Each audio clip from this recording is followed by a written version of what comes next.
왜 성전 재건이 우리의 우선인가? 학개서의 경고.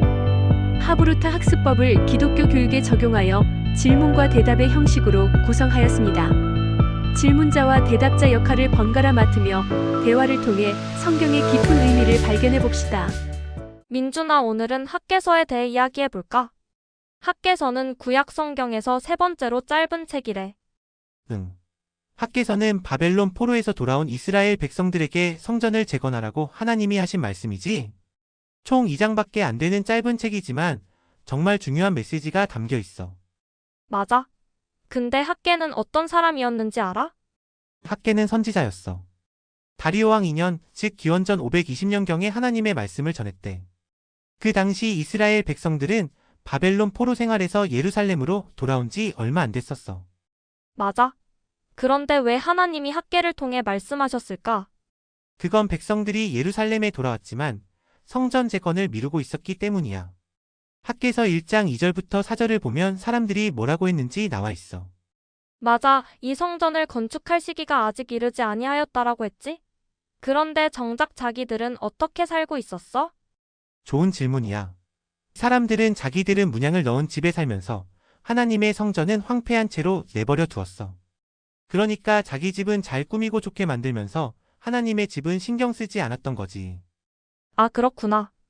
그래서 하나님이 화가 나셨구나. 그런데 학개서 1장 6절에서는 이상한 일이 일어났다고 하는데 뭐였지? 맞아. 하나님이 말씀하시길 너희가 많이 뿌릴지라도 수확이 적으며 먹을지라도 배부르지 못하며 마실지라도 흡족하지 못하며 입어도 따뜻하지 못하며 일꾼이 삿을 받아도 구멍 뚫어진 전대에 넣음이 되민이라고 하셨어. 그게 무슨 뜻이야? 그건 백성들이 아무리 열심히 일해도 잘 되지 않았다는 뜻이야. 농사를 많이 지어도 수확이 적고 먹어도 배부르지 않고 돈을 벌어도 곧 없어진다는 거지. 마치 주머니에 구멍이 뚫린 것처럼. 왜 그런 일이 생겼을까? 하나님이 1장 9절부터 10절에서 말씀하셨어. 너희가 많은 것을 바랐으나 도리어 적었고 그것은 내 집이 황폐하였으되 너희는 각각 자기의 집을 짓기 위하여 빨랐습니다. 백성들이 하나님보다 자기 일을 더 중요하게 여겼기 때문이야. 아, 그렇구나. 그래서 학개가 무엇을 하라고 말했어? 학개는 총독 스룹바벨과 대제사장 여호수아에게 성전을 재건하라고 말했어. 그리고 1장 8절에서 너희는 산에 올라가서 나무를 가져다가 성전을 건축하라고 했지. 그런데 그 말을 듣고 사람들이 바로 성전을 지었어? 1장 12절을 보면 스알디엘의 아들 스룹바벨과 여호사닥의 아들 대제사장 여호수아와 남은 모든 백성이 그들의 하나님 여호와의 목소리와 선지자 학개의 말을 들었고 백성이 다 여호와를 경외하매라고 나와. 그들이 하나님 말씀을 듣고 성전 건축을 시작했어. 와, 대단한데? 근데 학개서 1장 13절에는 뭐라고 나와 있지? 여호와의 사자 학개가 여호와의 위임을 받아 백성에게 말하여 이르되 여호와가 말하노니 내가 너희와 함께 하노라 하셨느니라. 하나님이 그들과 함께 하신다고 약속하셨어. 정말 좋은 약속이다. 그런데 이 장에서는 어떤 이야기가 나오지? 이 장에서는 몇 가지 중요한 메시지가 나와. 첫째, 새로 짓는 성전이 솔로몬이 지은 이전 성전보다 보잘것없어 보여도 실망하지 말라는 거야. 맞아. 2장 3절에서 너희 중에 남아있는 자로서 이 성전의 이전 영광을 본 자가 누구냐? 이제 이것이 너희에게 어떻게 보이느냐? 이것이 너희 눈에 보잘것없지 아니하냐라고 물었지. 옛날 성전을 본 사람들은 새 성전이 초라해 보여서 슬펐을 것 같아. 그래서 하나님이 뭐라고 말씀하셨는지 알아? 2장 4절부터 5절에 스룹바벨아 스스로 굳세게 할지어다. 여호수아야 스스로 굳세게 할지어다. 이 땅 모든 백성아 스스로 굳세게 하여 일할지어다. 내가 너희와 함께 하노라라고 하셨어. 용기를 내라는 말씀이야. 그리고 2장 9절에서는 정말 놀라운 약속을 하셨지? 이 성전의 나중 영광이 이전 영광보다 크리라고 하셨어. 이게 무슨 뜻일까? 좋은 질문이야. 이 말씀은 나중에 지어질 성전이 솔로몬의 성전보다 더 영광스러울 거라는 예언이야.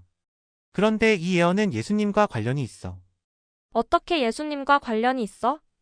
예수님이 오셔서 그 성전에서 가르치시고 기적을 행하셨으니까 그 성전은 솔로몬 성전보다 더 큰 영광을 받게 된 거야. 게다가 예수님은 자신을 성전이라고 하셨어. 요한복음 2장 19절부터 21절에서 이 성전을 헐라 내가 사흘 동안에 일으키리라. 그러나 예수는 성전된 자기 육체를 가리켜 말씀하신 것이라고 했잖아. 와, 그렇구나. 하나님의 약속은 정말 놀라워. 근데 학개서 2장 10절부터 14절에서는 무슨 이야기를 하고 있어? 그 부분은 부정함에 대한 이야기야. 하나님이 제사장들에게 율법에 대해 물으셨어. 거룩한 고기가 다른 음식에 닿으면 그 음식이 거룩해지느냐고 물으셨는데 대답은 아니오였어.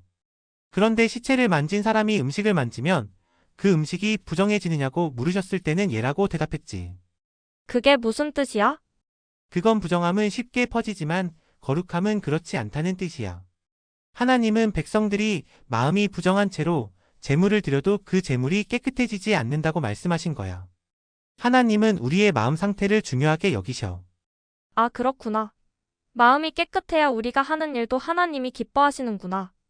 그리고 2장 15절부터 19절에서는 뭐라고 말씀하셨어? 거기서 하나님은 성전 재건 이전에는 작물이 잘 자라지 않았지만 이제부터는 하나님이 축복하시겠다고 약속하셨어. 오늘부터는 내가 너희에게 복을 주리라고 하셨지. 하나님은 정말 자비로우신 것 같아. 그리고 학개서 마지막 부분에서는 수룹바벨에 대해 특별한 약속을 하셨지? 그래, 2장 23절에 수룹바벨아 내가 너를 세우고 너를 임장으로 삼으리니 이는 내가 너를 택하였음이니라고 하셨어. 임장은 도장 같은 거라서 중요한 물건이야. 수룹바벨은 다윗 왕의 자손이었고 예수님의 조상이 되었어. 이 약속은 장차 메시아가 오실 것을 가리키는 거야. 와, 그렇구나. 학개서는 짧지만 정말 중요한 메시지가 담겨 있네. 그럼 학개서에서 배울 수 있는 가장 중요한 교훈은 뭐라고 생각해? 나는 하나님의 일을 우선시해야 한다는 것과 어려워 보여도 하나님의 일을 할 때 하나님이 함께 하신다는 것이 중요한 교훈인 것 같아. 서연이는 어떻게 생각해? 나는 하나님이 우리의 마음 상태를 중요하게 여기신다는 것과 지금은 힘들어도 하나님의 더 큰 계획이 있다는 것을 배웠어. 그리고 우리가 하나님을 우선시할 때 하나님도 우리를 축복하신다는 것도 중요한 것 같아. 맞아. 학개서를 통해 우리도 하나님의 일을 미루지 말고 열심히 해야겠다고 생각했어. 그러면 하나님이 함께 하시고 복을 주실 거야. 응. 그리고 우리도 하나님의 성전이 될 수 있다는 것도 배웠어. 고린도전서 3장 16절에는 너희는 하나님의 성전인 것과 하나님의 성령이 너희 안에 계시는 것을 알지 못하느냐라고 했잖아. 맞아. 우리가 하나님의 성전이라면 우리 마음과 생활도 깨끗하고 거룩하게 지켜야겠지? 그래. 다음에는 어떤 성경을 하부루타 해볼까? 다음에는 스가랴서 어때? 스가랴도 학개와 같은 시기에 활동한 선지자인데 메시아에 대한 예언이 더 많이 나온대. 좋아. 오늘 학개서 하부루타 정말 재미있었어. 응. 나도 정말 많이 배웠어. 다음 하부르타도 기대돼. 이상 하나님의 말씀이었습니다. 감사합니다. 구독, 좋아요, 알림 설정 잊지 마세요.